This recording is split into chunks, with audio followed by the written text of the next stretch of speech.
আজকে ডাক্তারদের নিয়ে মুখ্যমন্ত্রী বসেছিলেন। তো তাদের কিছু কিছু দাবি মানা হয়েছে দেখলাম। তো আমাদের যে মুখ্য দাবি সেটা কিন্তু মুখ্যমন্ত্রীর মুখ থেকেই হালকা হলেও বেরিয়েছে, যেটা হচ্ছে ডাক্তার নার্সের সাথে পুলিশের সাথে যে রিক্রুটমেন্ট টিচারের করতে হবে সেই বিষয়টা কিন্তু উনি তুলে ধরেছেন। ওনার মুখ থেকে একটা ওয়ার্ড বেরিয়েছে, মানে সেই ওয়ার্ডটার মূল্য অনেকটাই। তো সেই জায়গায় দাঁড়িয়ে নিয়োগ বলতে গেলে আপার প্রাইমারি তো নিয়োগ অলরেডি হচ্ছে 8 বছর পর। আর এসএসসি এসএলএসটি হবে বলে আমার আশা নেই। আমি জানি না কবে কিভাবে কি নেবে এই শর্ট টাইমের মধ্যে। ভোট তো মার্চ এপ্রিলের এই ফেব্রুয়ারির মধ্যে আপনার ঘোষণা হয়ে যাবে। যাই হোক, এগুলো আমার যেটুকু বলছি ব্যক্তিগত ধারণা। এসএলএসটি নিতে গেলে ডবল ডবল পরীক্ষা নিতে হবে, এসএসসি বা আপার প্রাইমারি নিতে গেলে ডবল ডবল পরীক্ষা হবে। তো সেটা একটা সময় সাপেক্ষ ব্যাপার। আর একমাত্র প্রাথমিক টিচারের কথা মুখ্যমন্ত্রী যেটা মুখে বললেন, এটা কিন্তু প্রাথমিক টিচারের কথা, এটা আপনারা কিন্তু ভুলে যাবেন না। এটা কিন্তু প্রাথমিক নিয়োগ, প্রাথমিক শিক্ষক নিয়োগ।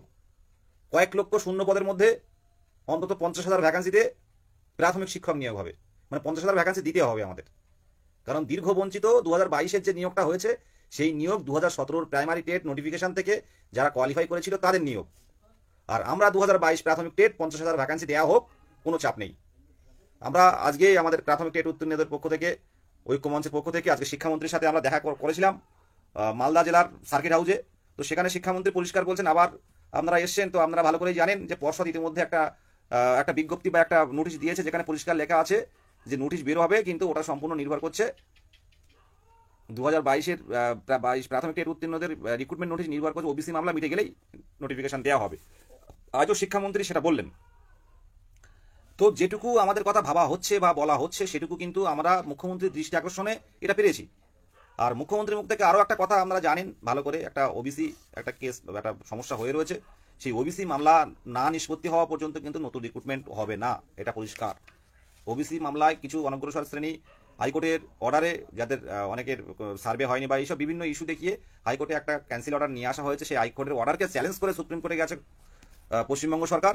তো এই মামলা না মেটা পর্যন্ত কারোর বঞ্চিত রেখে, কাউকে বসিয়ে রেখে, ওবিসি যাদের নতুন ওবিসি যারা হয়েছে 2010 সালের পর তাদেরকে বাদ রেখে কিন্তু নিয়োগ কিন্তু এখন দেবেন না। তো যাই হোক, আমাদের দাবি হচ্ছে ওবিসি এ বি যেভাবে হোক অন্তত একটা নোটিফিকেশন দেওয়া হোক যে সুপ্রিম কোর্টের এই কেসটার উপরে এই মামলা নির্ভর করছে, মানে এই 22-এর রিক্রুটমেন্ট নির্ভর করছে। আমরা চাইছি যে অন্তত সাবজেক্ট টু আউটকাম দিয়ে অন্তত আমাদের ফর্ম ফিল আপটা করে রাখা হোক। আর কে ওবিসি এ কে ওবিসি বি যেটা ছিল সেই অনুযায়ী ফর্ম ফিল আপ করে রাখা হোক, এবং সেখানে একটা সাবজেক্ট টু আউটকাম দিয়ে এই নোটিফিকেশনটা দেওয়া হোক। এই দাবি বরাবরই ছিল, এবং এমনকি আমাদের নিয়ে যে কোনো একটা পদক্ষেপ নেওয়া হয়েছে, অন্তত পক্ষে যদি একটা কতজন পূর্ণ প্রশিক্ষিত ডিএলএড আছে এমনও যদি একটা সমীক্ষা করতো, তাহলে কিন্তু আমরা ভাবতাম যে না, ওবিসি মামলা মিটে যাওয়ার সাথে সাথে আমাদের নোটিফিকেশন আসবে। তো সেই জায়গায় দাঁড়িয়ে আমাদের কিন্তু আমাদের মুখ্যমন্ত্রীর দৃষ্টি আকর্ষণ কিন্তু জরুরি।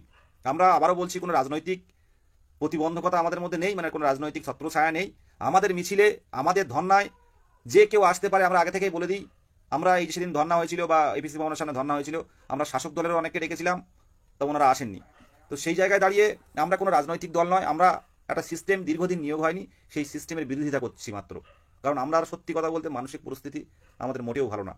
আজকে 23 জেলায় যে আনন্দ, যে টেট পাস করার পর যে একটা আনন্দ হয়েছিল আমাদের সবার মনে, যে 2017 টেট কেউ 1 নাম্বার, কেউ হাফ নাম্বার, কেউ 2 নাম্বার, কেউ 3 নাম্বারের জন্য কোয়ালিফাই করতে পারেনি। কেউ মনে করুন 82 পেয়েছিল বা 81 পেয়েছিল, একটা দুটো ভুল করে গোল করে দিয়ে এসছে অন্য ঘরে।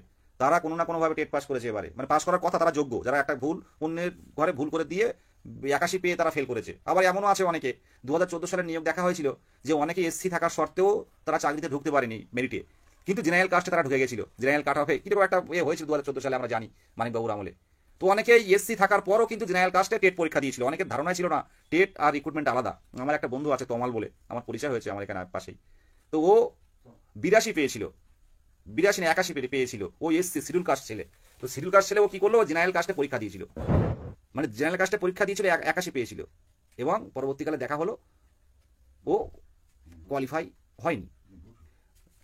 তারপর দেখা যাচ্ছে 82 পেয়েছিল, 81 পেয়েছিল, 81 পাওয়ার পর সে জেনারেল কাস্টের হয়ে পরীক্ষা দিয়েছিল, তার কিন্তু এসসি ছিল। কিন্তু সে সেই সময় জানতো না, এটা 2017 টেটের কথা বলছি, যে জানতো না টেট আর রিক্রুটমেন্ট আলাদা। তো নাহলে সে পাস করে যেত, তারাও কিন্তু এই টেটে পাস করেছে, অলরেডি বয়স তাদের 39 বছরের গায়ে।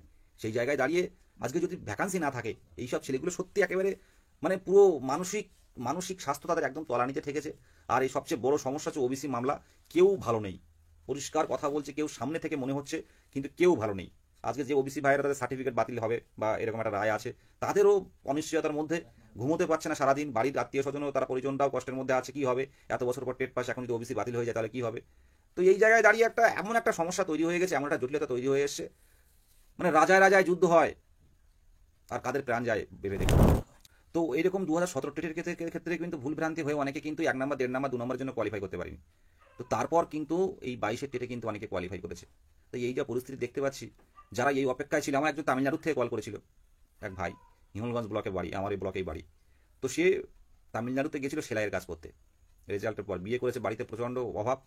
তো সেলাইয়ের কাজ করে সে আমার আজ গতকাল কল করেছিল রবিবারে, যে দাদা ইন্টারভিউ কবে হবে, আমি কিন্তু বাড়িতে আসছি। ইন্টারভিউয়ের একটা শুনতে পাচ্ছি যে ও অত খবর রাখে না, তো তামিলনাড়ু সেলাইয়ের কাজ করে, শ্রমিকের কাজ করে, সে কিন্তু বাড়িতে আসছে ইন্টারভিউ হবে বলে। বললো বউ বাচ্চা আছে, তাদের মুখের দিকে তাকিয়ে বাধ্য হয়েছিলাম রেজাল্ট বেরোনোর পর। তাহলে সে 2 বছর তামিলনাড়ু কাজ করে বাড়িতে আসছে কিছু টাকা নিয়ে। আর আমরা যারা এই অপেক্ষায় দিন গুনছি, তাদের অবস্থাটা কোথায় বলুন। আজকে যে মামলাগুলো আগে 20-22 নিয়ে সমস্যা হতো, তারপর 5%, তারপর ইন সার্ভিস, তারপর বিভিন্ন আইনি জটিলতা দেখিয়ে কিন্তু আজকে আমরা এই জায়গায় এসে দাঁড়িয়েছি। আমি জানি না যে আমরা কি করলে আর নোটিফিকেশন আসবে। তো একটা কথা আজকে মুখ্যমন্ত্রীর মুখ থেকে আমরা শুনেছেন ভালো করেই, যে মাননীয় মুখ্যমন্ত্রী যেটা বলছেন, যে শিক্ষক নিয়োগটা কিন্তু আটকে আছে। আর শিক্ষক নিয়োগ বলতে গেলে কিন্তু প্রাথমিক শিক্ষক নিয়োগ, এটা 200% কনফার্ম। প্রাথমিক শিক্ষক নিয়োগ নতুন করে পরীক্ষা নিয়ে এখন নিয়োগ দেওয়া খুব চাপের হয়ে দাঁড়াবে। যাই হোক, কথাটা হচ্ছে এটাই, নিয়োগ কিন্তু প্রাথমিকেই হবে, ভোটের আগে কিন্তু প্রাথমিক নিয়োগ হবে। আমার এক দাদা কল করছিল, যে অলরেডি চাকরি করেন একটা পোস্টে, তো বলছিলেন যে দেখো, যে তোমরা একটা ভালো করে দেখো, ভালো করে হিসেব করে দেখা যায় যে প্রত্যেক বছর বিধানসভা হোক বা লোকসভা হোক, এই ভোটের আগে কিন্তু একটা বড় সংখ্যক কিন্তু এই সরকার কিন্তু প্রাথমিকে নিয়োগ দিয়েছে। 2014 সালে টেটে 2016 রিক্রুটমেন্টে 48,000 নিয়োগ দিয়েছে, তারপর পরপর 19-20-তে 16,500 নিয়োগ দিয়েছে করোনার সময়, তার পরপর প্রায় 12,000-এর মতো ভ্যাকান্সি নিয়োগ দিয়েছে। টেট পাস যদিও কম ছিল, এরপর যেহেতু আমাদের টেট পাসটা প্রায় 50,000-এর কাছাকাছি, তো সেই জায়গায় দাঁড়িয়ে যদি অন্ততপক্ষে আমাদের ফর্ম ফিল আপটা করিয়ে রাখা হয়, এটা করলে কিন্তু আমাদের সবার ভালো। তাহলে দেখতে পারবো যে বৈধ টেট উত্তীর্ণ, এই বৈধ প্রশিক্ষণপ্রাপ্ত ডিএলএড কতজন রয়েছে। তো মুখ্যমন্ত্রীর দৃষ্টি আকর্ষণের জন্য আগামী 1 তারিখে, আগামী 1 মার্চ কলকাতা চলো, মানে শিয়ালদা থেকে ধর্মতলা বা রানী রাসমণি, যদি বেশি সংখ্যক আমরা আসতে পারেন, রানী রাসমণির ওখানে আমরা কিছুক্ষণ দাবি জানাবো। আমাদের একটা মহা মিছিলের আয়োজন করা হয়েছে, যেখানে 2022 প্রাথমিক টেট উত্তীর্ণরা মুখ্য ভূমিকায় আছে। এছাড়াও আমাদের সাথে আন্দোলন করার কথা বারে বলা হচ্ছিল, যারা অনেকে পরীক্ষা হয়নি, কেপি, কলকাতা পুলিশ, ডব্লিউবিপি, তারাও কিন্তু আমাদের সাথে যুক্ত হচ্ছে।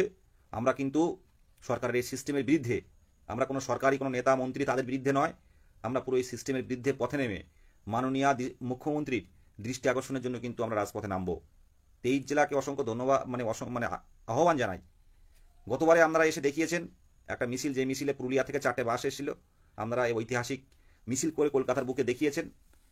তো 1 তারিখে আসুন, আমরা হাতে হাত মিলিয়ে আমরা অন্তত আমাদের দাবিগুলো তুলে ধরি। আর আমাদের প্রধান দাবি এখন, এবং ব্যানারেও থাকবে, ওবিসি ভাইদের জন্য বলছি, ব্যানারেও থাকবে, আমাদের প্রধান দাবি হচ্ছে আমাদের প্রধান দাবি ওবিসি সমস্যা মেটানো হোক, ওবিসি মামলা দ্রুত শুনানি হোক, আমাদের মুখ্য দাবি এটা। আমাদের এই দাবি নয় যে ওবিসি ভাইদের বাদ দিয়ে নিয়োগ দেওয়া হোক, আমাদের দাবি ওবিসি ভাইদের, বা আমি নিজেও ওবিসি, তাদের বাদ দিয়ে নিয়োগ হোক, এটা হবে না। কারণ দীর্ঘদিন ধরে যারা আইনি পথে কলকাতার রাজপথে লড়াই করেছে, সেই ভাইকেও বাদ যাক, সেটা চাই না। তো অন্তত পক্ষে ওবিসি এবি দেখে সুপ্রিম কোর্টের কেস নাম্বারটাকে সামনে দিয়ে যদি আমাদের অন্তত ফর্ম ফিল আপটা করিয়ে রাখা হতো, তাহলে মনে হয় আমাদের অনেকটা একটা দিক থেকে আমরা সামনের দিনে হয়তো কিছু অন্তত বলতে পারতো পর্ষদ, যে অলরেডি আমরা ফর্ম ফিল আপ করে ফেলেছি। তো সেই জায়গায় কিন্তু পর্ষদ এগোচ্ছে না, শুধু একটাই কথা বারে বলা হচ্ছে যে নোটিফিকেশন রেডি, তবে এখন যদি কোনো নোটিফিকেশন দেওয়া হয় তাহলে কিন্তু অলরেডি কিন্তু কেস পড়ে যাবে। আজকেও শুনলেন দিদির মুখে যে কয়েকজন দুষ্টু লোক আছে, দুষ্টু লোকের কাজ হচ্ছে এইসব আটকে দেয়া। তো সেই সব দুষ্টু লোক সত্যি যদি থাকে, যেহেতু আমাদের মাননীয় মুখ্যমন্ত্রী বলছেন, তারা যদি কোনো কারণে আইনি পথে যায়, তাহলে হয়তো ঝুলে যাওয়ার সম্ভাবনা থাকে। তো আমরা তো অত কিছু বুঝি না, বড় বড় এক্সপার্ট আছে, আইএএস অফিসাররা আছে, বড় বড় এক্সিকিউটিভ অফিসাররা আছেন, তারা চিন্তা ভাবনা করে হয়তো দেখছেন সে বিষয়গুলো। তো আমাদের মুখ্যমন্ত্রীর দৃষ্টি আকর্ষণটা দরকার, ওবিসি মামলা মেটার সাথে সাথে টপটপ যেন একটা বড় ভ্যাকান্সি দেওয়া হয়। যেহেতু এত বছর ধরে নিয়োগ হয়নি, 2022-এর নিয়োগটা কাদের নিয়োগ করা হয়েছে, 2017-দের, এটা যদি মুখ্যমন্ত্রীর একবার সামনে তুলে ধরা হয়, মুখ্যমন্ত্রী অবাক হয়ে যাবেন। তো তাই বলবো, 1 তারিখে প্রত্যেকে আসুন, লড়াইটা প্রত্যেকের করতে হবে। এই লড়াইটা নিজের স্বার্থের লড়াই, নিজের পরিবারের মুখের দিকে তাকে লড়াই করতে হবে, নিজের সমাজের দিকে তাকে লড়াই করতে হবে। একদিন বলছেন দাশগুপ্ত সুমন্ত বলছেন যে দাদা সুপ্রিম কোর্টে যদি আমাদের ঐক্যমঞ্চের পক্ষ থেকে একটা উকিল দেওয়া হয়, এই বিষয়ের জন্য কিছুটা সাবজেক্ট আউটকাম হিসেবে নেওয়া হোক, রিক্রুটমেন্ট যাতে পিছিয়ে না থাকে। দেখুন, এটা সম্পূর্ণরূপে এটা রাজ্য সরকারের ব্যাপার, পুরো রাজ্য সরকার ঢুকে আছে এর মধ্যে। নিয়োগটা তো রাজ্য সরকারের সদিচ্ছা। ওবিসি মামলা মিললেই, আজকে মিললেই যে কালকে নিয়োগ দেবে, সেটাও তো কোনোভাবে আমরা দেখতে পাচ্ছি না। বলুন, আজকে ওবিসি মামলা ক্লিয়ার হলো, কালকে কি নিয়োগ পেয়ে যাবো আমরা? এটা বুঝতে হবে। আমরা অ্যাডভোকেট দিতে পারি সবাই মিলে, এর আগেও তো দিয়েছি, মানে বিএড এর সার্টিফিকেট, বিএড এর ক্লারিফিকেশন, বিএড মামলায় আমরা তো ছিলাম, যেহেতু কোনো সমস্যা হয়নি বলে আমাদের অ্যাডভোকেট কিছু বলেননি। তো সেই জায়গায় দাঁড়িয়ে আমরা যদি আলাদা করে এইভাবে করি, সেটা সেখান তো বের করেও নিয়ে এলাম, তারপরেও যে নিয়োগ দেবে তার কোনো ব্যাপার নেই। একটাই কথা, মুখ্যমন্ত্রী যদি পারেন, করতে পারেন অনেক কিছু, তো সেই জায়গাটা আমাদের করতে হবে। সেদিন বেকারের মেলায় আমরা কিন্তু মুখ্যমন্ত্রীর দৃষ্টি আকর্ষণ করাতে পেরেছি, একদম এটা মাথায় রাখবেন, এক দৃষ্টি আকর্ষণ করাতে পেরেছি। আমরা বরাবরই আমরা মুখ্যমন্ত্রীর পাশে ছিলাম, একটা নির্বাচিত সরকারের পাশে ছিলাম, নির্বাচনে করেছি আমরা। তো আমরাই তো জনগণ, নিরপেক্ষ জনগণ। আর আমরা, আমাদের সবচেয়ে প্রধান পরিচয়, আমরা শিক্ষক, আমাদের কোনো রাজনীতি নেই। আমরা চাইছি দীর্ঘদিন, যেহেতু বঞ্চিত করে রাখা হয়েছে দীর্ঘদিন, কোনো না কোনো আইনি জটিলতায়, সে প্রত্যক্ষ হোক বা পরোক্ষ হোক, আমাদের নিয়োগটা দ্রুত দেওয়া হোক এবং স্কুলে যাই। আর এটার যদি বিরোধিতা হয়, এটার যদি আমাদের এই নিয়োগের বিরোধিতা এবং যাতে ভ্যাকান্সি কম আসে, তাহলে কিন্তু আমরা ছেড়ে কথা বলবো না, পরিষ্কারভাবে জানাচ্ছি। ভ্যাকান্সি কম এলে কিন্তু আমাদের মোটে না হোক 50,000 ভ্যাকান্সি দরকার, 45 থেকে 50,000, যতজন টেট পাস থাকবে ততটা ভ্যাকান্সি। কারণ এবছরে যারা বয়স্ক যারা আছে, 39 বছর যাদের বয়স, যাদের হচ্ছে জেনারেল কাস্ট, সেই মধ্যম গ্রামের সুমনদা রয়েছে, আমি মাঝে মাঝে শেয়ার করি রিলসগুলো, সুমনদার বয়স প্রায় 39 বছর পার হয়ে গেছে। তো এখন যাদের টেট কোয়ালিফাইড, যারা নতুন করে টেট, মানে যারা ডিএলএড বা যাদের 22-23 বছর, যাদের যাদের তাদের তো প্রচুর একাডেমিক স্কোর, তো তাদের সাথে জীবনে লড়াই করে পারবে না। তো আমরা তাদের বিরোধিতা করছি না, আবারও বলছি তারাও থাক, কিন্তু এই সুমনদাদের মতো এদের জন্য কিন্তু লড়াইটা প্রত্যেকের করতে হবে, যাদের বয়স পেরিয়ে গেছে, যাতে একটা মিক্সড মেরিট তৈরি হয়। নিয়োগ কিন্তু আমরা পাবো, আবারও বলছি, নোটিফিকেশান কিন্তু আসবে। ভ্যাকান্সি কত আসবে আমরা 2025-এ নোটিফিকেশান পাবো, 2025-এ নোটিফিকেশান আসবে, ইন্টারভিউ নোটিফিকেশান। কিন্তু এই ধারাবাহিক মুখ্যমন্ত্রীর দৃষ্টি আকর্ষণের রাজপথের লড়াইটা কিন্তু কেউ ছাড়বেন না, পরিষ্কারভাবে জানাচ্ছি। পর্ষদের যে সদিচ্ছা, পর্ষদ চাইছেন, একটা নিয়োগ দিতে চাইছেন, কিন্তু যেহেতু আমাদের গৌতম পাল মহাশয় কিন্তু ওনার টেট থেকে, ওনার যে স্বপ্নের টেট, ওনার যে ভালোবাসার টেট, আমরা হয়তো অনেকেই সভাপতির উপর রেগে যাই, তো সভাপতির যে ভালোবাসার টেট, সভাপতির যে স্বপ্নের টেট 2022 টেট, তার থেকে কিন্তু নিয়োগ কিন্তু উনি আশায় আছেন। শূন্যপদ এলেই নিয়োগ হবে, খুব দ্রুত হবে। 12 ঘন্টা কেন, শূন্যপদ সকালে রাতে এলে বা 4টের সময় যদি শূন্যপদ আসে, অফিস বন্ধ হওয়ার পর পরের দিন কিন্তু শূন্যপদ পেয়ে, মানে নোটিফিকেশন চলে আসবে, এমনটাই উনি রেডি হয়ে আছেন। আমাদের যে অনুপাতে টেট উত্তীর্ণরা আছেন, সেই অনুপাতে শূন্যপদ দিতে হবে। সেই জন্য যেখানে যেতে হয় যাব, যেভাবে আন্দোলন করতে হয় করব। পরিষ্কারভাবে বলছি, 23 জেলা সংঘবদ্ধ থাকুন, আর সরকারের উপর ভরসা একটু হলেও রাখতে হবে, কিন্তু শূন্যপদ কত দেওয়া হচ্ছে এটা কিন্তু আমাদের বলতে হবে, একদম পরিষ্কারভাবে জানাচ্ছি। সামনে বিধানসভা ভোট, জেলায় জেলায় সংগঠন, আমাদের জেলায় জেলায় 22 স্টেটের সংগঠন, আমরা যে কোনো জায়গায় যেভাবে হোক আমরা কিন্তু আন্দোলন চালিয়ে যাব। আমাদের কিন্তু শূন্যপদ দিতে হবে। কোনো বয়স্ক যারা উত্তীর্ণ যারা আছে, বয়স পেরিয়ে যাচ্ছে, 6 মাস 7 মাস 8 মাস বাকি, এরা যেন কোনোভাবে বঞ্চিত না হয়। আর এটা সম্পূর্ণরূপে শূন্যপদের উপর নির্ভর করছে। কাউকে ডিপ্রাইভ করে, 23 বছরে তাকেও ডিপ্রাইভ করা যাবে না, তাকেও বঞ্চনার স্বীকার করলে হবে না। তারাও পাক, আবার যার বয়স 39 বছর, যার বয়স 42 বছর, তারাও পাক।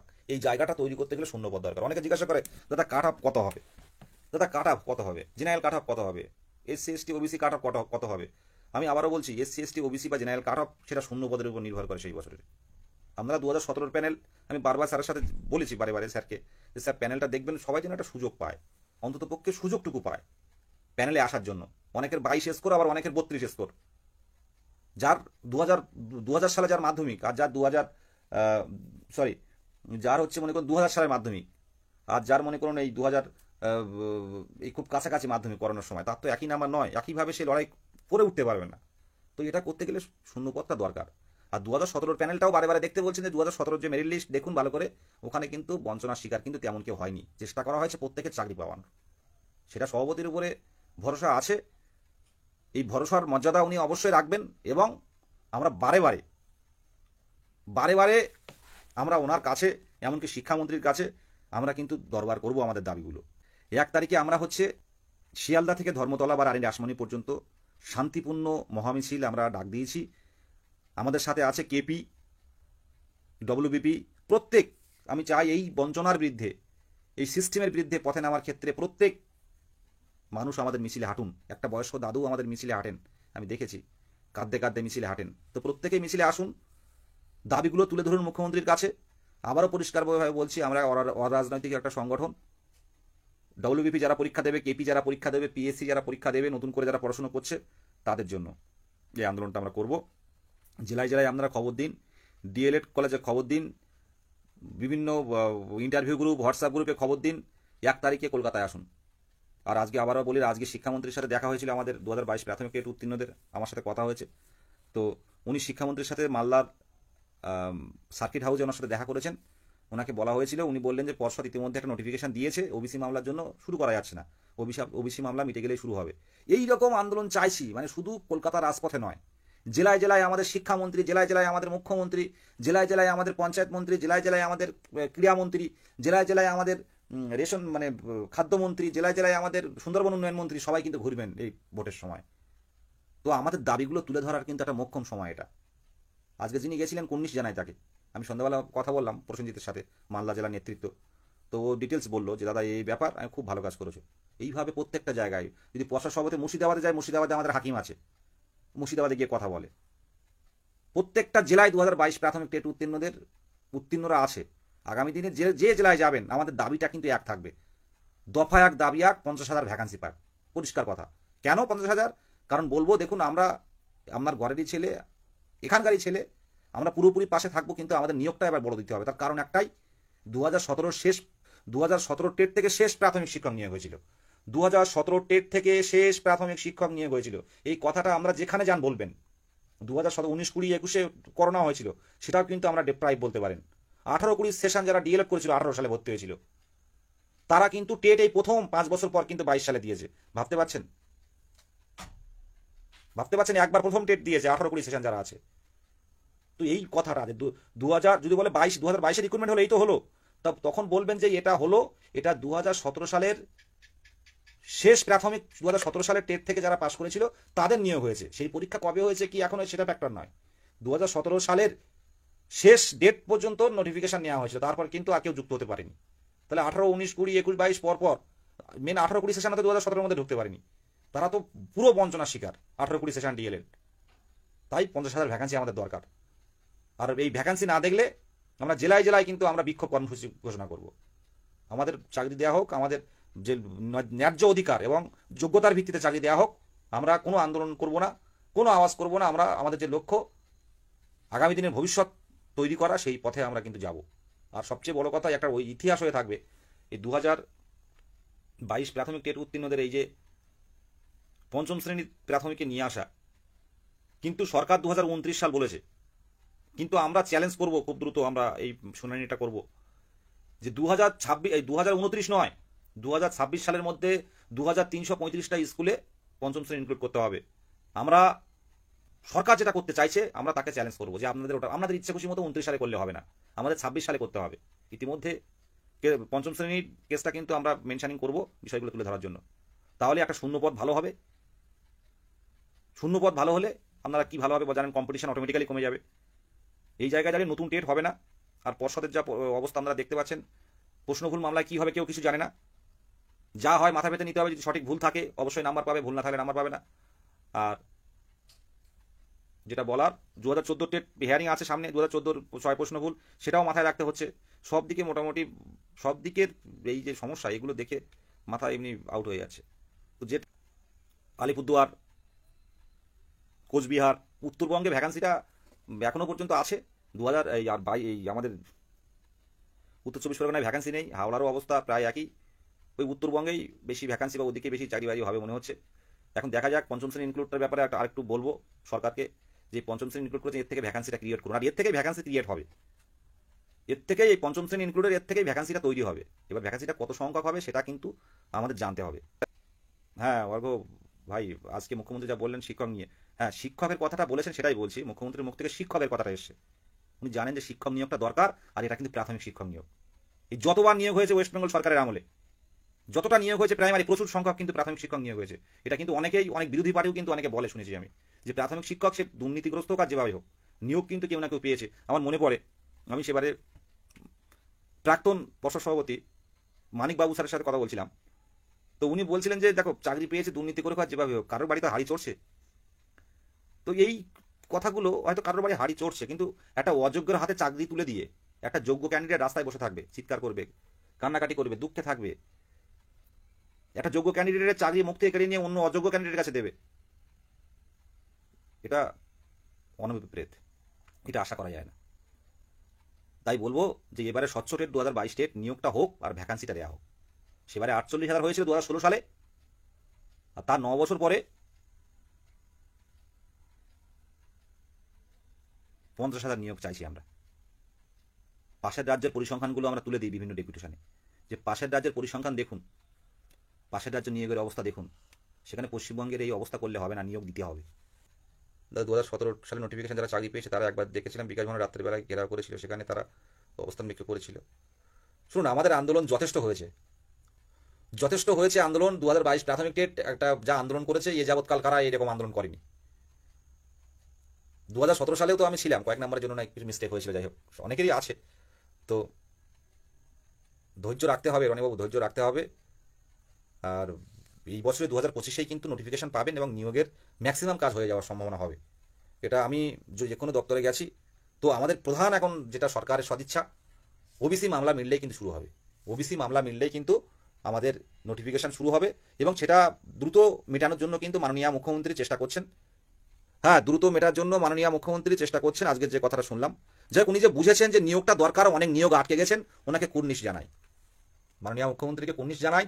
শিক্ষক নিয়োগের কথা তিনি বলছেন, সেই শিক্ষক নিয়োগ প্রাথমিকেরই শিক্ষক নিয়োগ, কারণ প্রাথমিকে নিয়োগ হবে, আর প্রাথমিকে নিয়োগ হয়, আর প্রাথমিকে চাকরি হয়। আপাতত 8 বছর পরে হলো, এসএলএসটি হয় না, এসএসসি নেই, আপার প্রাইমারির অবস্থা এই। তাহলে নিয়োগ কারা বসে আছে বলুন তো? এই 2022 টেট বসে আছে, এই 35, 40, 50 যেটুকু হয় এদের নিয়ে ঠিক এদের নিয়েই নিয়োগ হবে। অপেক্ষা করুন, প্রত্যেকেই চেষ্টা করুন 1 তারিখে আসার। অন্ততপক্ষে মিছিল পারমিশন আছে, কোনো সমস্যা হবে না। আসুন, আমাদের অস্তিত্বটা অন্তত জানান দিই যে আমরা আছি অপেক্ষায়। ওবিসি মামলা মিললেই বা ওবিসি সমস্যার সমাধানটা কোনোভাবে যাতে করা যায় সেই ব্যবস্থাটা করুন, করে দ্রুততার সাথে আমাদের নিয়োগ কাজ। 2009 নিয়ে অনেক চেষ্টা করা হয়েছে, 2009 নিয়ে আমাদের মহিত আছে, আমাদের যারা আছে সবাই বিভিন্ন যে মানে অ্যাডভোকেটের কাছে গিয়ে আলোচনা করেছে। 2009 নিয়ে কিছু করা যাচ্ছে না, মানে কোনো হাইকোর্টের তেমন কোনো ভালো অ্যাডভোকেট নেই যে 2009-এর সাথে, যারা শিক্ষা বিষয়ক লড়েন, যে 2009-এর সাথে যুক্ত নেই। করতে পারছি না, চেষ্টা করছি কিন্তু করতে পারছি না, ঢুকতে পারছি না। এমনভাবে কনসার্ন দিয়েছে হাওড়া জেলা প্রথমে তৎকালীন বিচারপতি অভিজিৎ গাঙ্গুলি মহাশয়ের এজলাস থেকে, যে পুরো প্যানেল বাতিল করে দেবো 2009-এর, যদি এই বঞ্চিতদের না চাকরি দেওয়া হয়, কারণ এই প্যানেলে অনেক দুর্নীতি আছে। তখন রাজ্য সরকার তখন ডিপিএসসি বলেছিল ঠিক আছে আপনারা প্যানেল বাতিল করবেন না, যারা বঞ্চিত হয়ে মানে হাইকোর্টের কাছে এসে তাদের চাকরির ব্যবস্থা করছি। তো প্রথম হাওড়া শুরু করলো, এখন পরপর সব জেলা হচ্ছে। এখানে কি করার আছে বলুন? এখন নোটিফিকেশনটা কোনোভাবে নিয়ে আসতে পারলে, এবি দিয়ে, যেটা বারে বারে আমরা বলি, এবি দিয়ে যতই ওবিসি সমস্যা হোক, এবি দিয়ে যদি নোটিফিকেশন আনা হয়, একবার নোটিফিকেশনটা বের করতে পারলে তখন সরকারি চাপে পড়ে নিজের থেকে কাজ করতো, লড়তো যে না নোটিফিকেশন দেওয়া হয়ে গেছে, আমাদের এইগুলো বাঁচাতে হবে। কিন্তু আমরা এখন বর্তমানে কিন্তু আমরা টেট পাস মানে চাকরি নয়, এর ব্যাপার একটা সূচক মাত্র, এই বলে কিন্তু কাটিয়ে দেবে। কারণ টেট আর রিক্রুটমেন্ট সম্পূর্ণ আলাদা। হয়তো টেট পাস করার পরে রিক্রুটমেন্টে অংশগ্রহণ করা যায়, কিন্তু এটা প্রসেসটা তো আলাদা। ওরা প্রসেস যদি 2 বছর, 5 বছর, 10 বছর শুরু না করে, আমাদের কিছু করার নেই। ঠিক আছে, তো সেই জায়গায় দাঁড়িয়ে আমাদের মুখ্যমন্ত্রীর দৃষ্টি আকর্ষণ এবং আমাদের বঞ্চনার কথাগুলো বিভিন্নভাবে তুলে ধরার চেষ্টা করতে হবে, যে এতজন অপেক্ষায় আছি আমরা 2 বছর ধরে, অন্য কোনো পেশায়ও যায়নি, আমাদের বিষয়গুলো ভাবা হোক। 1 তারিখে প্রত্যেকে আসুন, বিস্তারিত অনেকে লাইভ করবে, আমরা জানতে পারবেন। শুভরাত্রি সকলকে।